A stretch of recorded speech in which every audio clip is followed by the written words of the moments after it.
Here are solutions to homework set number 7 for ECE 476-676 Advanced Embedded. This homework set looks at interrupts for the Raspberry Pi Pico. So the first problem is to verify that you can get the motor to go forward and backwards with the Pi Pico. So with this program, it's basically taking the old programs, cannibalizing them. So you might have a couple extra routines in there that don't belong. Happens when you reuse old code. To find PWM output, pass the number between minus 100 and plus 100, and it drives the motor. So this drives the two pins at PWM for forward, PWM for reverse. Initialize the PWM for 100 Hz, basically when kilohertz was getting annoying in frequency. Initialize the LCD display, and here's the main routine. I just count up to 100, then down to minus 100. And here's what that looks like. I'm just counting up to 100, motor spins faster.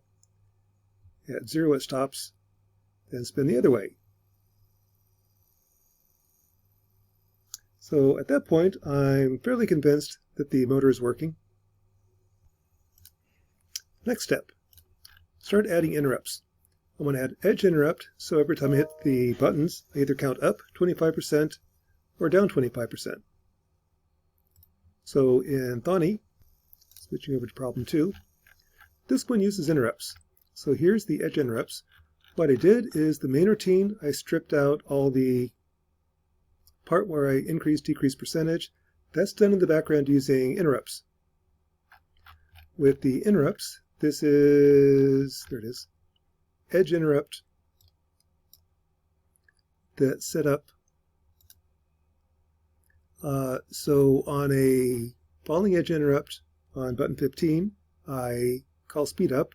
Percentage is increased by 25%.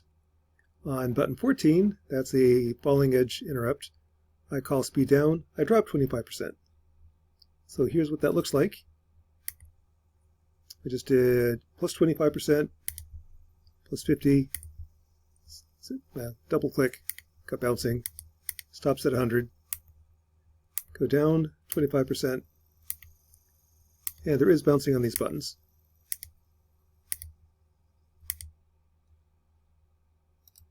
Okay, that seems to work. Next, let's add timer interrupts. I'm going to throw in a slew rate. So rather than jumping up to 25% right away, I'll slowly go up. So, problem 3. And there might be a couple extra routines in here from before, like the touchscreen. That's from the program I cannibalized this from. Take the old code, and here's my edge interrupt. Add a timer interrupt. So I'm adding a variable called reference. What reference does is when I hit the edge interrupts, I no longer change the percentage, I change the reference, the desired speed. The timer's interrupts kick in every 100 milliseconds, and every 100 milliseconds it checks if I'm going too slow, go 1% faster, too fast, go 1% slower, and that's your slew rate limit. So trying that,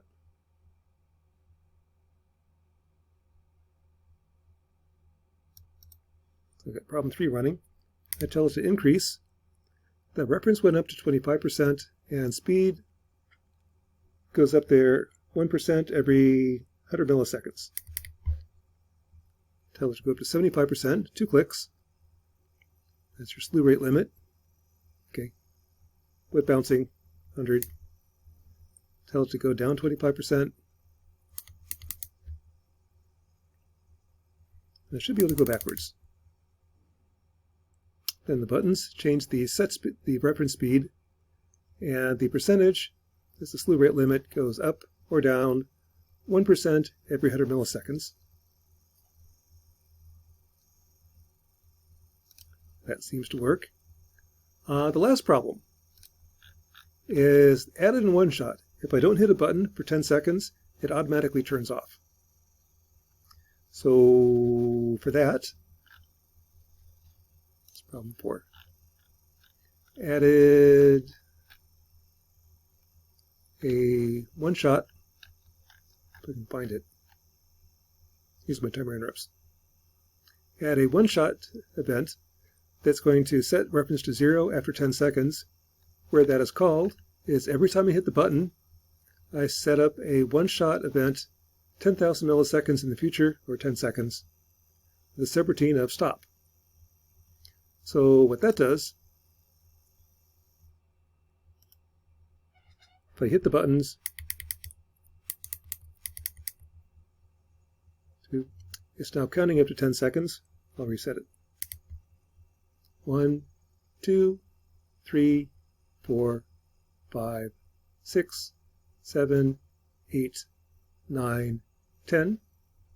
At 10 seconds, it sets the desired speed back to 0 and stops the motor. Now it is still running. If I turn this on, 2, 3, 4, 5, 6, 7, 8, 9, 10.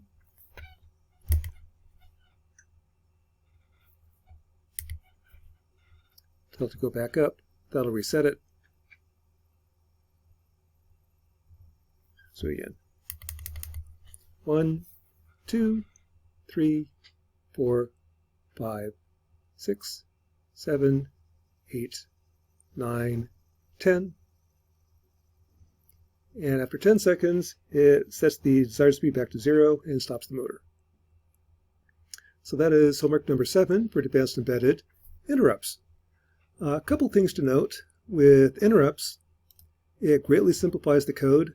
This code is kind of convoluted, but actually fairly simple. With the interrupts, this kind of does it in the background. 10 seconds from I hit the button, I'm going to stop the motor no matter what. Every time I hit the button, I reset it. Every time I hit the button, I increase the desired speed by 25. Every 100 milliseconds, I increase the desired or actual speed by 1% or down 1%.